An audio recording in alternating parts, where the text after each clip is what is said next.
નમસ્કાર દર્શક મિત્રો, રિયલ સમાચારમાં આપનું સ્વાગત છે। સમાચારોની શરૂઆત કરતા પહેલા એક નજર કરીએ આજના મુખ્ય સમાચાર પર। એસીબીની તપાસમાં 1 કરોડથી વધુની અપ્રમાણસર મિલકત મળતા નવસારીના નિવૃત્ત મદદનીશની ધરપકડ કરાઈ। રિંગ રોડ બ્રિજ પર રોંગ સાઈડમાં દોડતી એસટી બસનો વિડીયો સોશિયલ મીડિયામાં વાયરલ થયો। મોરા ગામમાં દરિયા કિનારે અસંખ્ય માછલીઓ મૃત હાલતમાં મળતા સ્થાનિકોમાં હડકંપ, આવેદનપત્ર આપી રજૂઆત કરી। લાલગેટ પોલીસે ગાંજાનું વેચાણ કરતા એક શખ્સને રંગે હાથ ઝડપી પાડ્યો। પનીરના નમૂના ફેલ થતા પ્રથમવાર ડેરી માલિક વિરુદ્ધ ગુનો નોંધાયો, 1ની ધરપકડ। દિલ્હી બ્લાસ્ટ બાદ સુરત પોલીસનું વિવિધ વિસ્તારોમાં સઘન વાહન ચેકિંગ તથા પેટ્રોલિંગ શરૂ કરાયું। સમાચાર વિગતે જોઈએ। ભ્રષ્ટાચાર વિરુદ્ધ બ્યુરો દ્વારા નવસારી ખાણ ખનીજ વિભાગના એક વય નિવૃત્ત મદદનીશ ભૂસ્તર શાસ્ત્રી સંદીપ ખોપકર વિરુદ્ધ 1 કરોડથી વધુની અપ્રમાણસર મિલકત વસાવવા બદલ ગુનો દાખલ કરવામાં આવ્યો છે। તપાસમાં તેમની કાયદેસરની આવકની સરખામણીમાં 62% વધુ જેટલી મિલકત મળી આવી છે। આક્ષેપિત સંદીપ મધુકર ખોપકર તત્કાલીન મદદનીશ ભૂસ્તર શાસ્ત્રી વર્ગ 2 તરીકે નવસારી વિભાગમાં ફરજ બજાવતા હતા। તેઓ હાલમાં નિવૃત્ત છે અને વડોદરાના માંજલપુર વિસ્તારમાં B71 આમ્રપાલી સોસાયટીમાં રહે છે।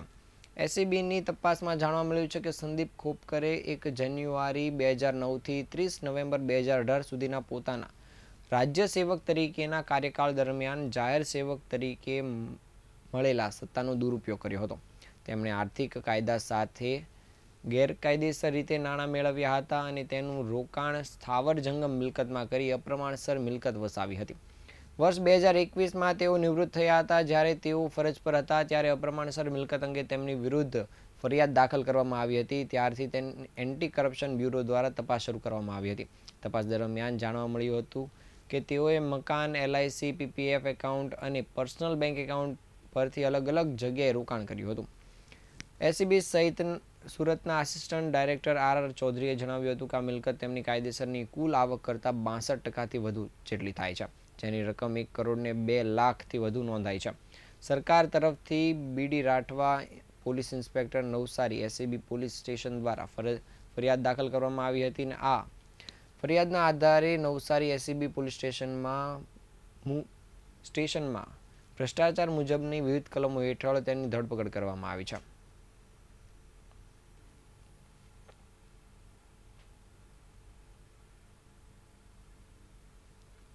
ગુજરાતમાં એસટી બસના ચાલકો બેફામ બસ ચલાવતા હોવાના અગાઉ પણ અનેક કિસ્સાઓ સામે આવી ચૂક્યા છે। ત્યારે સુરતમાં આવો જ વધુ એક કિસ્સો સામે આવ્યો છે। સુરતના રિંગ રોડ બ્રિજ પર રોંગ સાઈડમાં બેફામ એસટી બસનો ચાલક બસ ચલાવી રહ્યો હોવાનો વિડીયો સામે આવ્યો છે, જેમાં 3 કિલોમીટરથી વધુ બસને ડ્રાઈવર દ્વારા રોંગ સાઈડમાં ચલાવવામાં આવી હોવાનું સ્પષ્ટ દેખાઈ રહ્યું છે। 2 દિવસ પહેલા રાત્રિના સમયે એક કાર ચાલક સ્ટેશનથી થઈને ઉધના તરફ જઈ રહ્યો હતો। તે દરમિયાન રોંગ સાઈડ પર પસાર થઈ રહ્યો હતો ત્યારે રિંગ રોડ બ્રિજ પરથી પસાર થઈ રહ્યો હતો ત્યારે તેની રોંગ સાઈડમાં એક એસટી બસનો ચાલક 50થી 60ની સ્પીડે બસને દોડાવીને જઈ રહ્યો હતો। એસટી બસ રોંગ સાઈડમાં ચાલતી હોવાથી કારના ચાલક દ્વારા તેનો વિડીયો બનાવી લેવામાં આવ્યો હતો। એસટી બસ સ્ટેશનથી લઈને છેક ઉધના સુધી રોંગ સાઈડ જઈ રહી હતી। બસ સ્ટેશનથી ઉધના એમ 3થી 4 કિલોમીટર સુધી એસટી બસના ચાલકો દ્વારા બેફામ બનીને રોંગ સાઈડમાં બસ ચલાવવામાં આવી હતી। બસના પાછળના ભાગમાં બોર્ડ પર લગાવવામાં આવ્યું હતું, જે ધૂંધળું દેખાઈ રહ્યું છે કે આ બસ બેલેરિયા અને રામનગર વચ્ચે ચાલતી હોય તેવી શક્યતા છે। હાલ આ વિડીયો સોશિયલ મીડિયામાં વાયરલ થઈ રહ્યો છે। ત્યારે આ પ્રકારની બેદરકારી ટ્રાફિક જામની સ્થિતિ પેદા કરવા ઉપરાંત ગંભીર અકસ્માતને પણ નોતરી શકે છે। સદનસીબે આ ઘટનામાં કોઈ અકસ્માતનો બનાવ બન્યો ન હતો।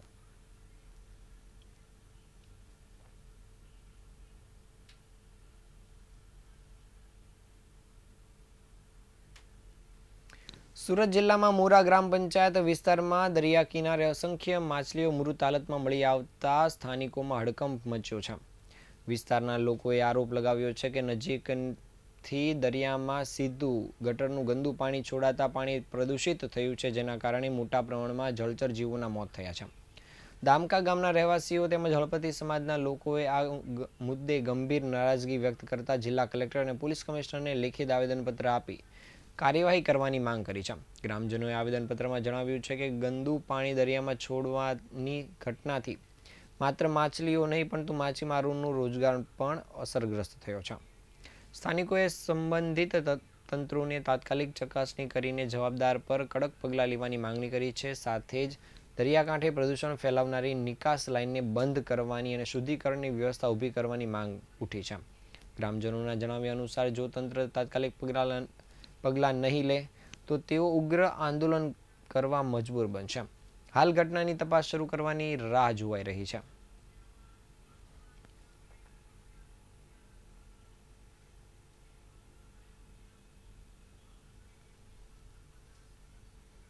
લગભગ 7-8 વર્ષથી આ જ વસ્તુ ચાલી રહ્યું છે. બરાબર, અમે ઘણી અપીલો કરી પણ એનો કોઈ ફેસલો આવ્યો નથી હજી સુધી. બસ મતલબ રાજકારણના હિસાબે છે કે શેના કારણે છે ખ્યાલ નથી, પરંતુ અમારા ઘણા વિરોધ કરવા છતાં હજુ સુધી કોઈ નિર્ણય લેવાતો નથી. ઉપરથી અમે ગામવાસીઓએ જાતે જઈને બંધ કર્યું આ ગંદુ પાણીનું જે વહેણ આવે છે. મતલબ લાખોની સંખ્યામાં પરપ્રાંતિયો રહે છે અને પરપ્રાંતિયો રહે છે નો ડાઉટ, પણ એમના માટે કોઈ ગટર લાઇનની સુવિધા નથી. એમનું જે મળમૂત્ર વાળું ગંદુ પાણી છે જે રસાયણયુક્ત જ હોવાનું, જેના લીધે એ પાણી અમારા દામકા ગામની ખાડીમાં છોડવામાં આવે છે અને કોઈ પણ સુએજ ટ્રીટમેન્ટ કર્યા વગર, મતલબ એકદમ કેમિકલ યુક્ત પાણી જેવું આવે છે. એના લીધે માછલીઓ તો મૃત થઈ જ રહી છે. એ જ માછલીઓ પક્ષીઓ ખાઈ રહ્યા છે અને એ પક્ષીઓના લીધે રોગ ફેલાવાની શક્યતા વધારે છે. અને ઉપરથી અમારે ત્યાં માછીમારો લગભગ 500 થી 600 માછીમારો જે આના ઉપર જ જીવન ગુજારે છે. હવે એ લોકોને રોજીરોટી છીનવાઈ ગઈ, કેમ કે મરેલી માછલી તો વેચી નહીં શકે. સુરતમાં નશાના જથ્થા સામે ચાલી રહેલ નો ડ્રગ્સ ઇન સુરત સિટી અભિયાનને વધુ ગતિ આપતા લાલગેટ પોલીસે ગાંજાના વેચાણ કરતા એક શખ્સને રંગે હાથ ઝડપી પાડ્યો છે. માહિતી મળ્યા મુજબ ચોક બજાર 4 રસ્તા નજીક તાપી નદીના પાળા ઉપર આવેલી ઝૂંપડામાં એક ઇસમ દ્વારા ગાંજાનું ખુલ્લેઆમ વેચાણ થતું હોવાની બાતમીના આધારે પોલીસે રેડ પાડી હતી. રેડ દરમિયાન પોલીસે નરેન્દ્ર ઈશ્વર દયાળ સિંહ નામના શખ્સને પકડી પાડ્યો છે. પોલીસે સ્થળ પરથી 93 ગ્રામ ગાંજાનો જથ્થો કબજે કરી વધુ પૂછપરછ શરૂ કરી છે. તપાસ દરમિયાન જાણવા મળ્યું છે કે નરેન્દ્ર સાથે આ ધંધામાં અન્ય લોકો પણ સંડોવાયેલા હોઈ શકે છે. આ કેસમાં પોલીસે વધુ એક શખ્સ ઝાકીર હુસેન ઉર્ફે પપ્પુભાઈ શેખને વોન્ટેડ જાહેર કર્યો છે. તેની શોધખોળ માટે ટીમો બનાવી તપાસ કામગીરી શરૂ કરી છે. હાલ પોલીસે આ આરોપીને પકડવાની સાથે આ મામલે આગળની તપાસ કામગીરી આરંભી છે.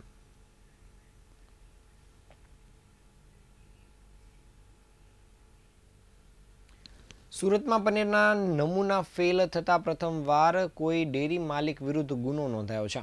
સુરભી ડેરીમાંથી લેવાયેલા પનીરના નમૂના ફેલ થતાં એસઓજી પોલીસે ખટોદરા પોલીસ મથકમાં સુરભી ડેરીના માલિક શૈલેષભાઈ પટેલ વિરુદ્ધ ગુનો નોંધ્યો છે. પોલીસે 754 કિલો જેટલું પનીર જપ્ત કર્યું હતું, જે અલગ અલગ હોટલો અને લારીઓ પર સસ્તા ભાવે વેચવામાં આવી રહ્યું હતું.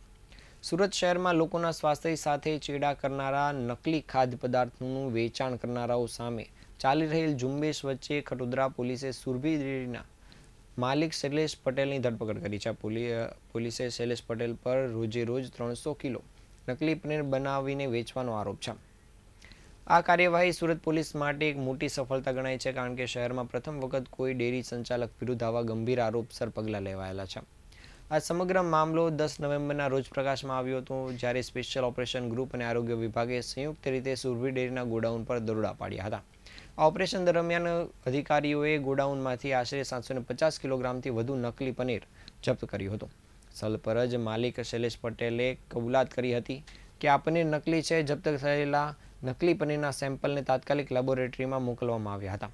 લેબ રિપોર્ટમાં આ પનીરની ગુણવત્તા અત્યંત ખરાબ અને માનવ વપરાશ માટે અયોગ્ય હોવાનું સ્પષ્ટ થયું હતું. આ રિપોર્ટના આધારે શૈલેષ પટેલ વિરુદ્ધ ખટોદરા પોલીસ સ્ટેશનમાં ફરિયાદ નોંધવામાં આવી હતી અને ત્યારબાદ તેની ધરપકડ પણ કરવામાં આવી હતી. ધરપકડ બાદ કેસની ગંભીરતાને ધ્યાનમાં રાખીને સ્પેશિયલ ઓપરેશન ગ્રુપના ડીસીપી રાજદીપ સિંહ નકુમે પોતે રિકન્સ્ટ્રક્શન સાથે સ્થળ પર હાજર રહ્યા હતા અને છેલ્લા ઘણા સમયથી સુરત શહેરમાં નકલી ઘી અને નકલી પનીર પર જે કાર્યવાહી ચાલી રહી છે તે આ ડીસીપીની આગેવાની હેઠળ થઈ રહી છે.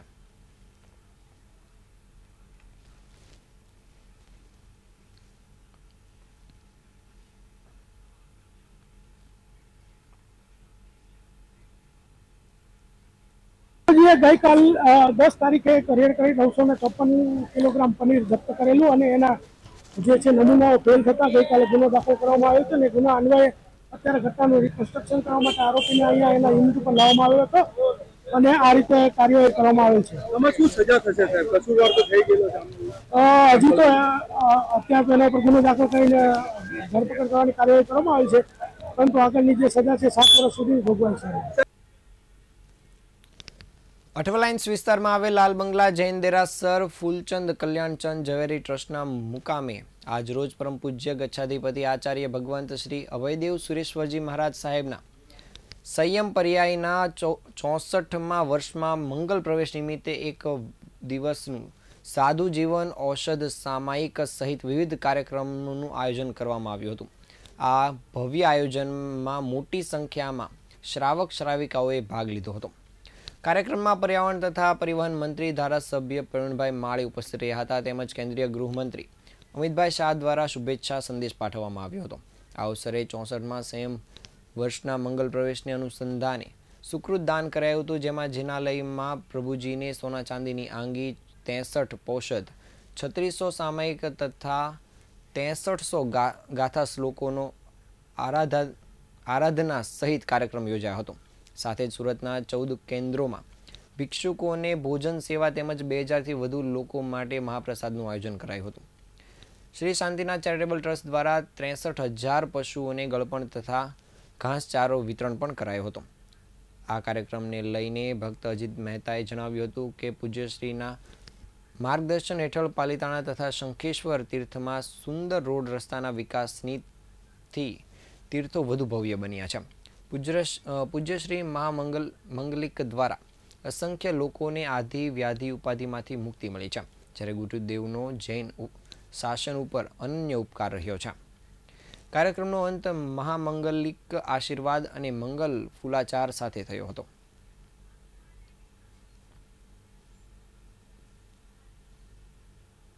પરમ પૂજ્ય ગચ્છાધિપતિ આચાર્ય ભગવાન શ્રી અભયદેવ સુરેશ્વરજી મહારાજાના 64મા સંયમ જીવનના નિમિત્તે આજે એક મોટું અનુષ્ઠાન અત્યારે સમગ્ર શહેર સુરત શહેરની અંદર કરાવવામાં આવી રહ્યું છે.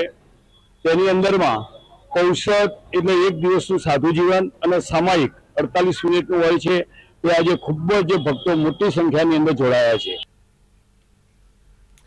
રિંગ રોડ સ્થિત સુરત ટેક્સટાઇલ માર્કેટમાં લીઝના નાણાંને લઈને લાંબા સમયથી ચાલી રહેલ વિવાદ વચ્ચે રવિવારે સિક્યુરિટી દ્વારા સીલિંગની કાર્યવાહી કરાતા વેપારીઓમાં નારાજગી જોવા મળી રહી છે તથા મામલો સલાબતપુરા સ્ટેશન સુધી પહોંચ્યો છે. બીજી બાજુ માર્કેટ કમિટીને લીઝ અને મેન્ટેનન્સના નાણાં નહીં ભરનારા 22 જેટલા દુકાનદારો સામે કાયદા મુજબ કાર્યવાહી કરવામાં આવી હોવાનું જણાવ્યું હતું. નારાજ વેપારીઓના કહેવા પ્રમાણે માર્કેટમાં સીલિંગની કામગીરી કરનારા સિક્યુરિટી પાસે ઓર્ડરની કોપી માંગવામાં આવી હતી, પરંતુ વેપારીઓએ કોઈ કોપી આપી ન હતી. કોઈ પણ પ્રકારની નોટિસ આપ્યા વગર વેપારીઓની ગેરહાજરીમાં રવિવારે આ કાર્યવાહી કરવામાં આવી હતી અને આ મામલે પોલીસને જાણ કરવામાં આવી હતી. સલાબતપુરા પોલીસની સૂચના પછી પણ વેપારીઓને સીલિંગની કાર્યવાહી કરવા બાબતના ડોક્યુમેન્ટ બતાવવામાં આવ્યા ન હતા. આ અંગે સુરત ટેક્સટાઇલ માર્કેટના પ્રમુખ રાજેન્દ્ર ઓરડિયાએ જણાવ્યું હતું કે કમિટીની મળેલી વાર્ષિક સભામાં 2 વખત લીઝ અને મેન્ટેનન્સના નાણાં નહીં ભરનારા વેપારીઓની દુકાન સીલ કરવા માટે પ્રસ્તાવ પાસ કરાયો છે અને 22 દુકાનદારો સિવાય બીજા તમામ દુકાનદારોના નાણાં આવી ગયા છે. નાણાં જમા કરાવવા માટે 3 વખત નોટિસ આપવામાં આવી છે. તેમ છતાં વેપારીઓએ નાણાં જમા નહીં કરાવતા માર્કેટ કમિટીના ઠરાવના આધારે રવિવારે સીલિંગની કામગીરી કરાઈ હતી. દુકાનદારોએ બોર્ડ ઓફ નોમિનીમાં નાણાં ભરવાના નિર્ણયને પડકાર્યો હતો, પરંતુ તેઓનો દાવો નામંજૂર કરી પૈસા ભરવા માટે બોર્ડ ઓફ નોમિનીએ હુકમ કર્યો હતો. ત્યારબાદ ટ્રિબ્યુનલ અપીલમાં પણ તેમનો દાવો મંજૂર કરવામાં આવ્યો નથી.